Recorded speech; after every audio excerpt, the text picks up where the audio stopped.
This podcast is offered by the San Francisco Zen Center on the web at www.sfzc.org.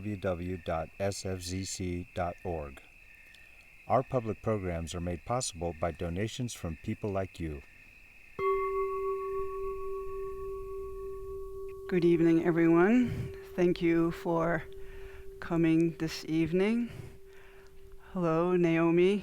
Don't know if you remember me from many years of occasionally dipping into your workshop, being interviewed by your wonderful workshop retreatants. And Paul, welcome back, welcome home. Leslie-san is here as well. So this evening, I'm going to talk a little bit about the Heart Sutra. And the Heart Sutra, for those of you who don't know, is a sutra that we chant most every day. We chant it in Japanese, and then we also chant it in English at all three centers.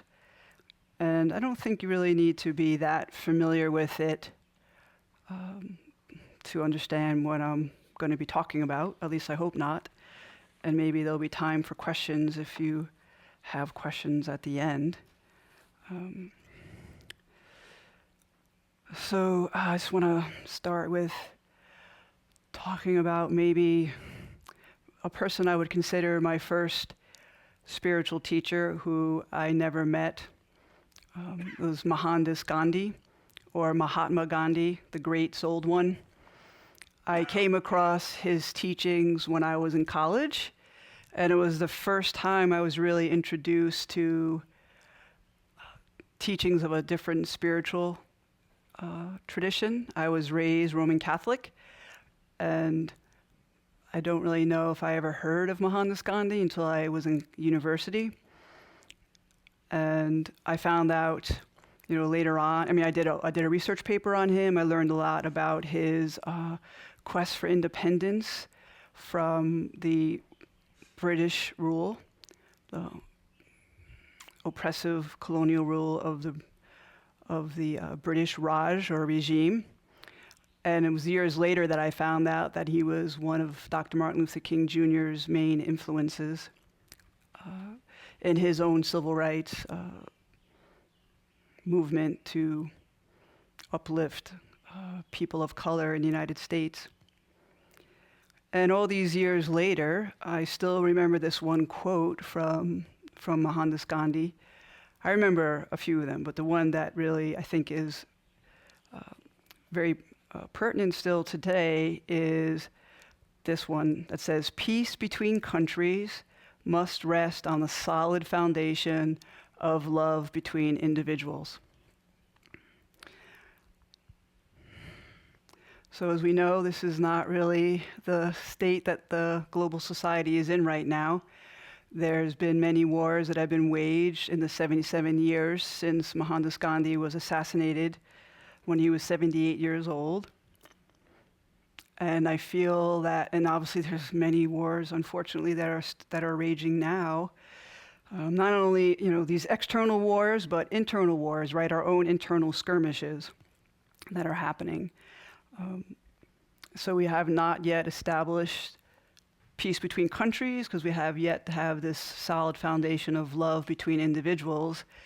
And I would take that a little one step further, if you will, and just add this other piece to it, which is, this love between individuals rests on this inner peace within each person, right? So this inner peace equals outer peace, right? So our external world, collective external world, reflects our collective internal psycho-emotional landscape.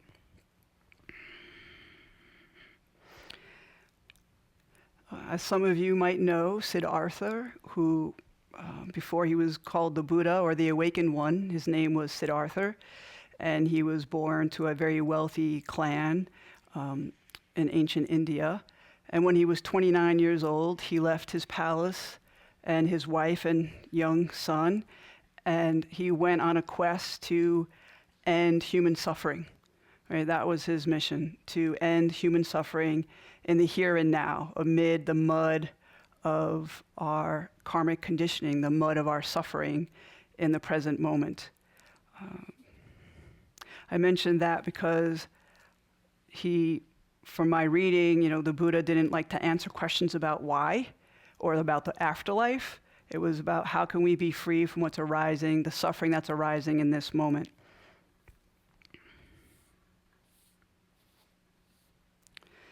So the Buddha spent many years wandering through India in search of enlightenment. He practiced a lot of ascetic meditation and a lot of ascetic practices, so much so that he became emaciated, and the legend is that he was like surviving on one sesame seed a day. So finally, he decided that this ascetic way wasn't the way, and mastering all these yogic meditation, concentration meditation practices wasn't the way. He was exhausted, so he sits down underneath this Bodhi tree or ficus tree, and he says, I'm not moving until I experience enlightenment, until I'm free, right? So I call this like an all-nighter, those of us who studying, I'm going to do this, I'm going to cram this night and learn everything I didn't learn during the rest of the semester at college, and then I'm going to pass, right? So he sat there pulling this all-nighter until he had many awakenings, right? And he experienced the cessation of suffering, or nirvana, right? So it'll come as no surprise that the Buddha taught meditation to his disciples as a way for them to experience liberation in the moment, liberation in the middle of the mud of our lives, right? Not going somewhere else, being upright with what's arising, and not moving away from it.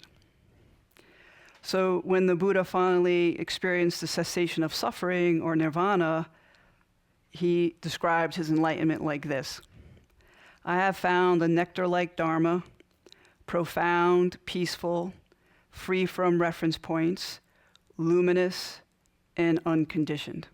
Right. I'll just read that one more time because it's so beautiful and it relaxes me just reading it.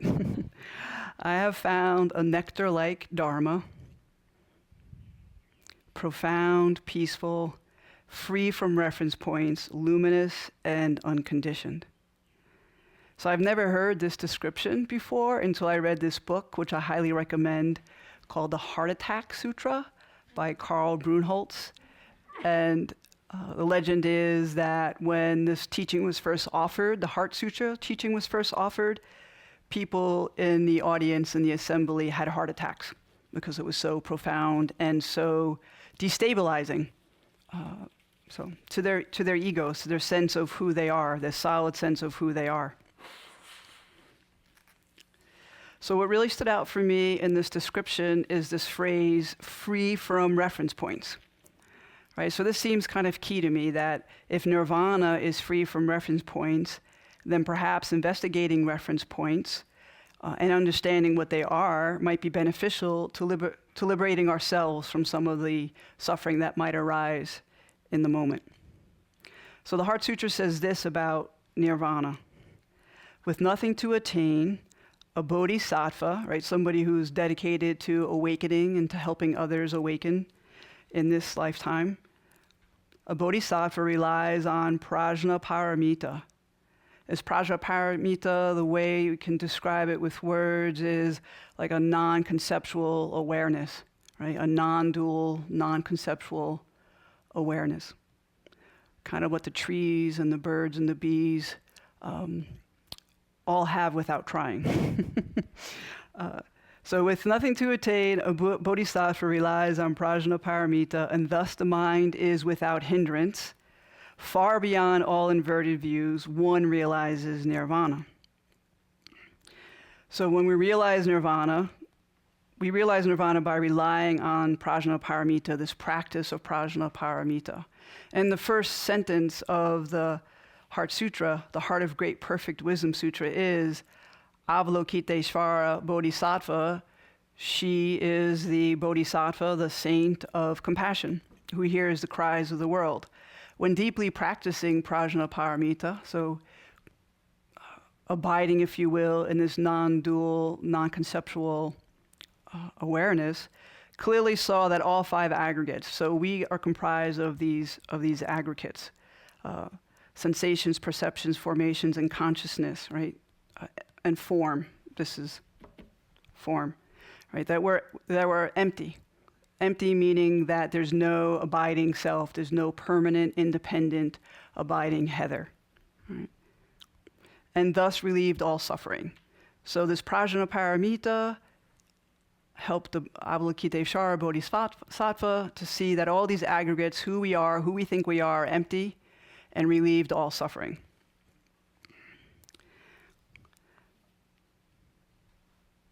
So when we're able to experience a glimpse of this Prajnaparamita, this perfection of wisdom or insight, we might feel a little taste of what the birds and the trees and the creeks and the bees might feel.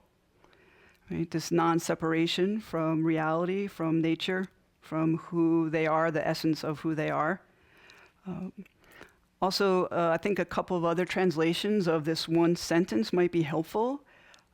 So one scholar, Red Pine, points out, he translated it this way, the sentence: without attainment, a bodhisattva takes refuge in Prajnaparamita and lives without walls of the mind, right? So the mind is no hindrance, or the mind is without hindrance. Without the walls of the mind, and thus without fears, right? So these walls are fears. So when we have no walls of mind, we have no fear. We see through delusions, this delusion of separation, that I'm a separate, independent Heather, right? Another scholar translates it this way: a bodhisattva, through having relied on the perfection of wisdom or insight, dwells without thought coverings, okay? In the absence of thought coverings, they have not been made to tremble, so they're no longer afraid, and they no longer can be upset. So they've overcome this, being upset, being afraid, and then they attain nirvana. So for me, I experience these thought coverings or walls of mind as reference points. Right? Remember, Buddha said that nirvana was nectar-like and it was free from reference points, right? And it was unconditioned, right? Which I can't really explain any of that because I'm not the Buddha, but it sounds like a pretty sweet place to abide. So these thought coverings are reference points. So for me, I feel like one way that we can understand reference points is a sense of me, right? Really can be a really strong sense of me. Like I'm Heather, I'm from outside of the Bronx. I was raised working class, Italian American. I have no idea how I ended up here. Through a lot of suffering. That's how I got here.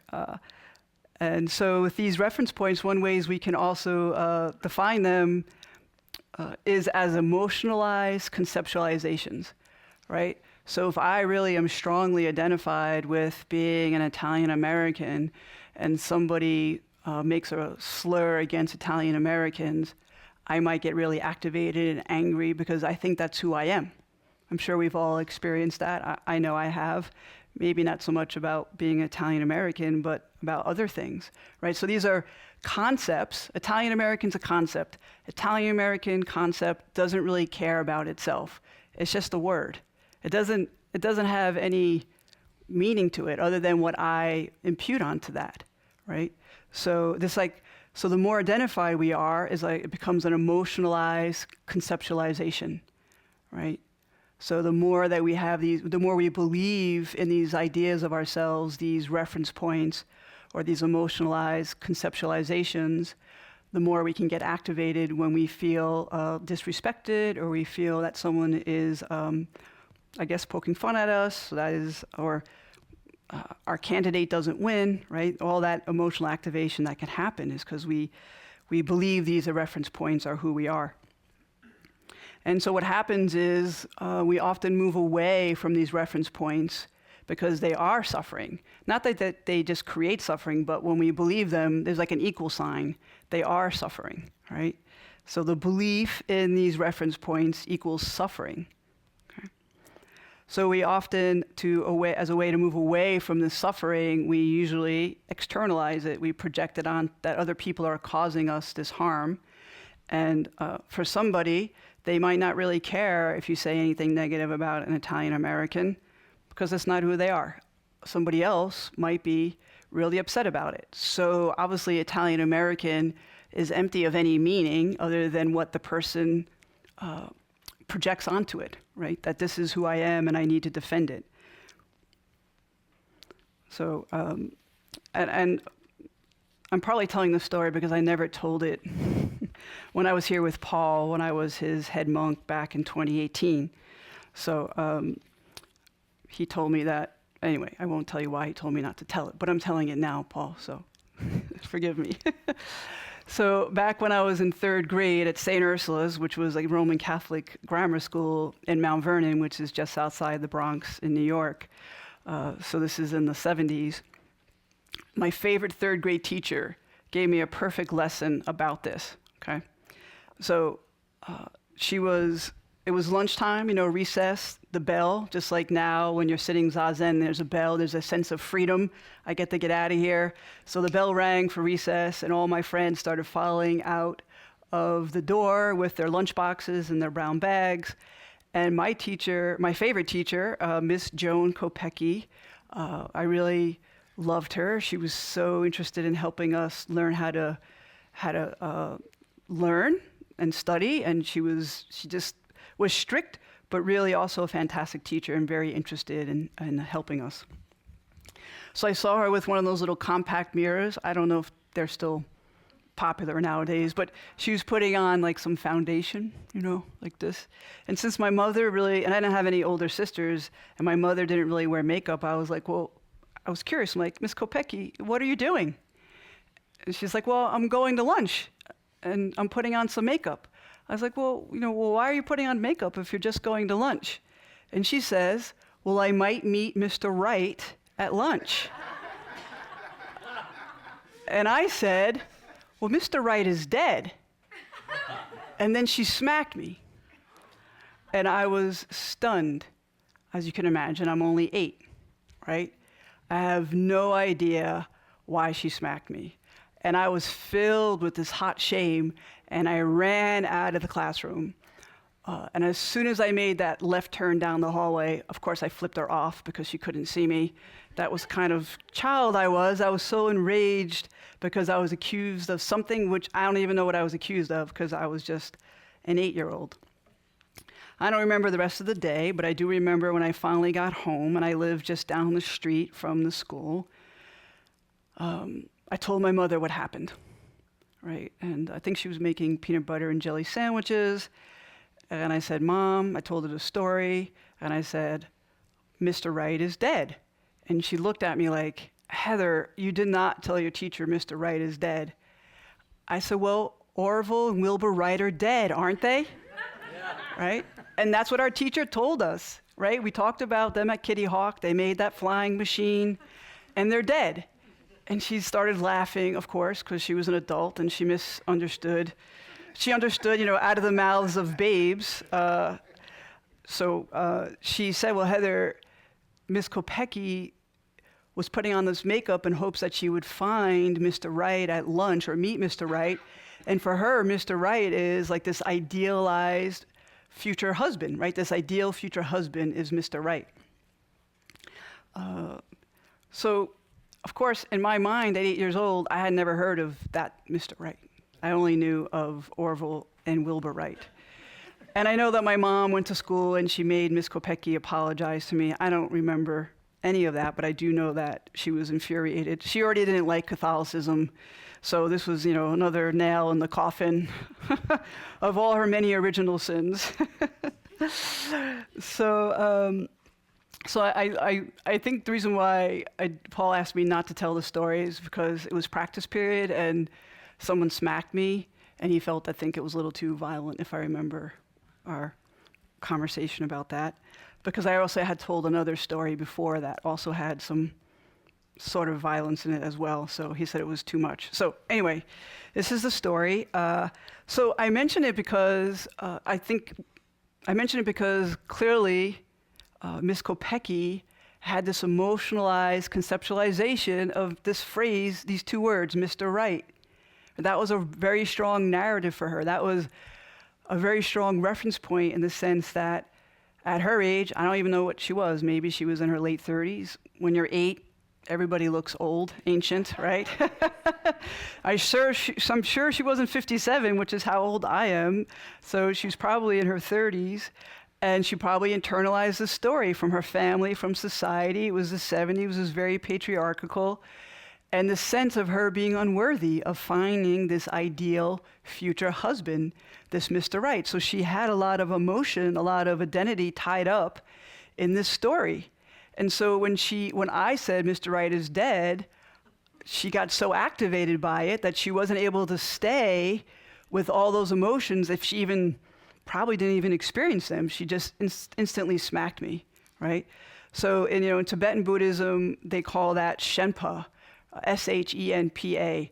It's like that moment right before you move away, you act away from that activation. So like you might grab a cigarette, or you might watch television, or you might doom scroll, or some addictive pattern might show up in order to move away from all that suffering. So clearly she was suffering. I mean, I don't know if she was suffering as much as I was. I mean, she did, after all, smack me. And, 8-year-olds are really tiny.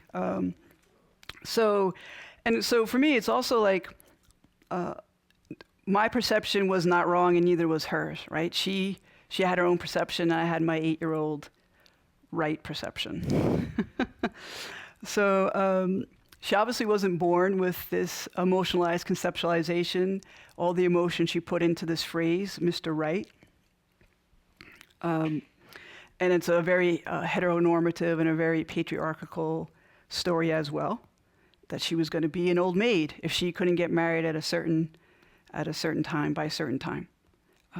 So she carried this unexamined story of herself forward and overlaid it on that present moment, right? This was one of her walls of mind, one of her thought coverings was this reference point of being an old maid.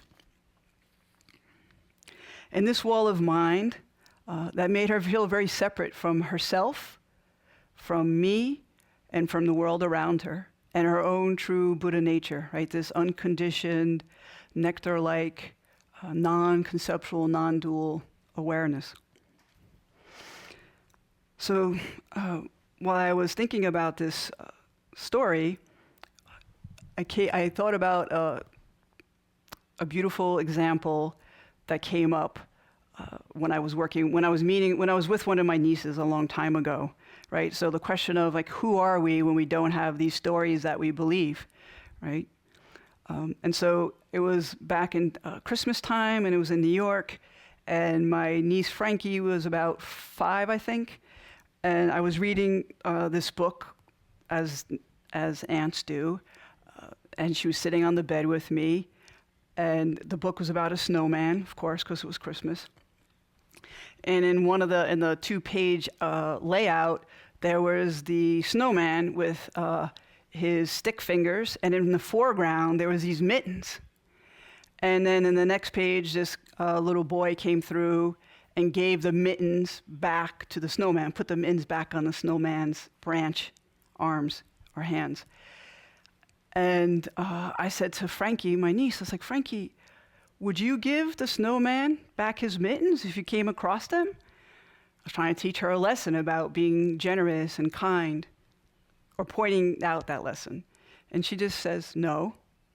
I was like, oh my God. She said, no, she's going to grow up to be a bratty, selfish kid.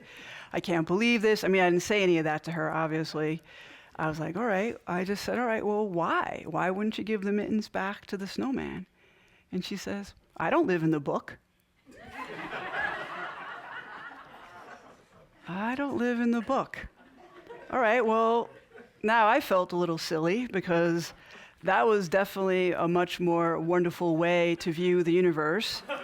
And so her perception of, I don't live in the book, silly Aunt Heather, so how could I give the mittens back to the snowman? All right, so fortunately, I didn't have a lot of emotionalized conceptualizations other than about me and my inability to to have that kind of wonder-filled consciousness like my niece did in that moment, right? Because she didn't have the same kind of walls of mind as I did, right? She was at the stage where she thought she could live in the book, and therefore, if she's not in the book, she can't be helpful to the snowman. Right, so, the children, they dwell in this prajna paramita, right? This non-conceptual, non-dual awareness. And anybody who's been around them, you see this, right? Where they're trying to learn things and you watch their minds start discriminating. I remember once being with some of my young cousins and everything was like a car. Everything was a car because they don't really know trees, car, this is a car, that's a car. It takes a while for them to start to discriminate and know that a tire is part of a car, but it's not the whole car, and you can't drive a tire, you have to drive the car. So it's just ways that children start to learn in a very helpful, obviously developmental way, who they are by what they aren't, right? And I also was reading that children, I don't know when they start to have a sense of separate self, but when we're infants, we don't even know that like our limbs are ours. It's just people who are taking care of us. It's just one big, beautiful, seems like one big, beautiful love fest, right? It's just everybody's me is everybody. There's no separation. I don't know what these cute little pudgy things are, but there they are, and I'm moving them around. So for me, that feels like this, this prajna paramita. That's where children dwell, prajna paramita. They don't have this concrete sense of I, me, or mine, or that I can't live in a book, right? So now my niece Frankie will be 16 in June. So she obviously knows that she can't live in a book anymore. But in some ways, it's true that we do live in a book, right? So this is the book of me, right? It's a collection of stories or fantasies of who we think we are, who other people are, and how the world should be. It's kind of like a fairy tale of self. And these tales are belief systems. I got to find Mr. Right, otherwise I'm going to be an old maid. And these belief systems or the reference points, or also like you could call them our egocentric karmic conditioning. Karma means cause and effect or action. So the karmic conditioning that we inherited from our parents and their parents and all the way back ad infinitum. So these fairy tales of who we are, these stories, when we're really identified with them, like I said, causes us to suffer. And really, the goal of these stories is really to keep themselves alive, right? They continue to perpetuate themselves. And especially, they continue to perpetuate themselves if our gaze is turned outward. And if we think that this person or this group of people are responsible for our suffering, which we're really obviously seeing quite a bit in our society now, how divisive our society is. That group of people, they're different from me, I'm right, they're wrong, and if they just went away, and I don't care how you get rid of them, I'm going to be happy, I'm going to be taken care of, and I'm going to be content. So those are all emotionalized conceptualizations, right? Whatever labels, whatever concepts we want to put on people, it's just us imputing that onto them. There is no meaning on those labels. And those labels actually keep us separate. Right? It keeps us separate when they concretize, when we really believe them, they keep it separate from getting to know people.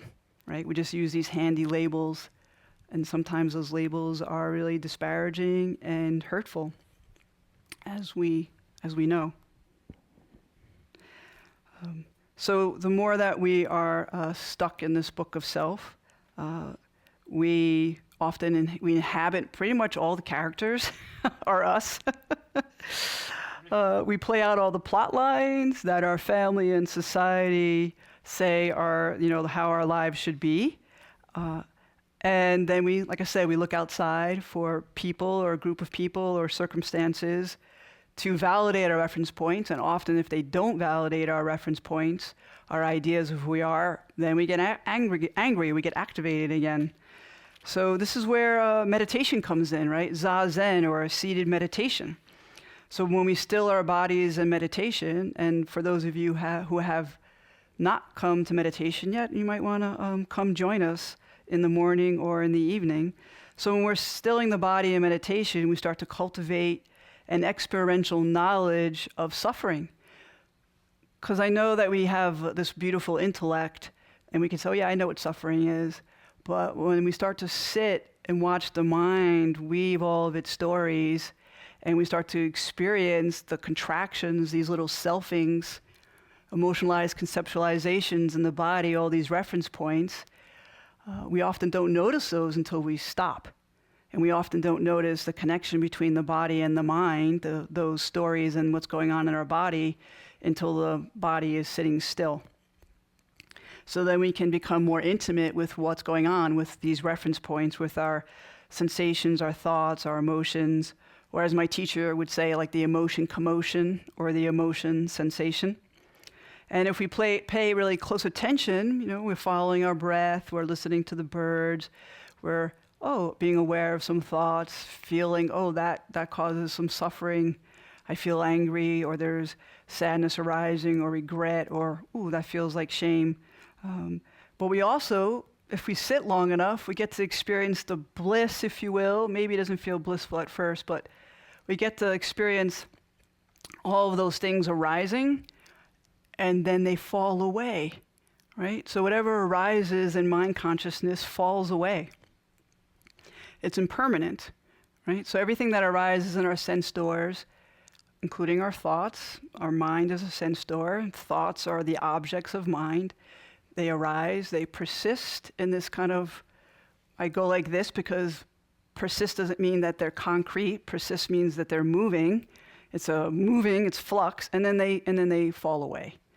So the more that we can stay still, the more intimate we can become with what's arising, and slowly, gradually, we start to develop more spaciousness inside, because we're able to withstand some of that psycho-emotional arising or suffering or activation, right? So my third grade teacher, she was insulted by me, right? She thought I was insulting her, even though I had no idea that I was insulting her. So she really couldn't be with, or maybe she didn't even notice what was going on for her, because she smacked me so fast, right? So the more that we're able to be with what's arising, the suffering that's arising with us, we can start to pause, right, before we act out, before we move away from that suffering. That's a little bit of liberation, right? There's a little bit of liberation. And I think Zazen, or seated meditation, or walking meditation, or meditation when you're lying down, or just brushing your teeth, you can bring that mindfulness into everyday activity, right?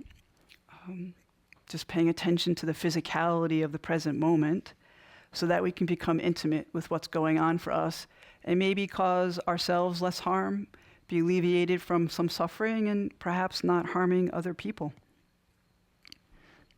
So I'm almost out of time. So I'll just say that in this book, the Heart Attack Sutra, Brunhall says that the reason that this prajna, or non-conceptual, non-dual awareness, is so threatening to our ego and our cherished belief systems, is because it undermines our very notion of reality and the reference points upon which we build our world, right? So the Heart Sutra tells us that all these reference points, our eyes, our ears, our nose, our sensations, our mind, all that is empty of independent self. It's arising in the moment and it's falling away. Arising in the moment, falling away. It's not who we are. And so the Heart Sutra says that all of these reference points, both the objects, these reference points that we're perceiving, and the person perceiving them is always changing. And Brunholz puts it this way: not only is our perceiving mind dynamic, in that it changes from moment to moment, but the objects that we're perceiving are also changing moment by moment. Phenomena cannot be defined by themselves, right?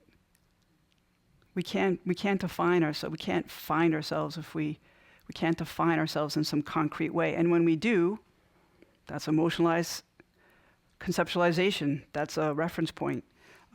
Phenomena cannot be defined by themselves. Rather, we can only talk about them as complexes of mutual relationships with other phenomena. So complex mutual relationship with all of you. Did you all know that you're complexes of mutual relationships? right? And we're all here mutually relating. So it's not until we take that backward step, we turn our gaze inward when we're meditating or when we're brushing our teeth or when we're walking, right, that we start to build up the capacity to be stable, to stabilize what's going on in the mind because our body is still, and we start to expand our ability to be with all the agitated energy that might be arising because someone has said something that might have hurt our feelings, okay? So if we're able to witness and embody whatever's arising in our body, mind, and heart with this non-judgmental awareness, this compassion, without creating a me, I'm Italian American, I'm looking for Mr. Right, I'm an unworthy person because I can't find him, without creating this me out of what's arising in our bodies and minds, then the sense of a separate self starts to slowly fade away. And that's like moment after moment. It's not like at least it isn't for me, one continuous experience of no self or nirvana. So these walls of mind start to dissolve. The idea of a perceiver and this perceived object starts to fall away, right? And by practicing meditation, it helps us to burn this book, right? This book of me in the flames of this prajna, in the flames of non-dual, non-conceptual awareness. So there's no author, there's no characters, no plots, no words, no pages, no cover, and there's no binding. Right? Then we're able to meet each other, meet ourselves, right? And meet each other in the perfection of each moment. And Suzuki Roshi puts it in his usual profound and poetic way. Moment after moment, everyone comes out from nothingness. This is the true joy of life. So, thank you very much.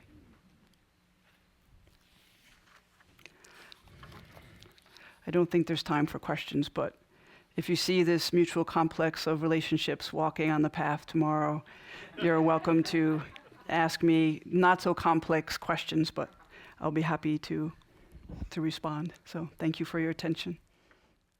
Thank you for listening to this podcast offered by the San Francisco Zen Center.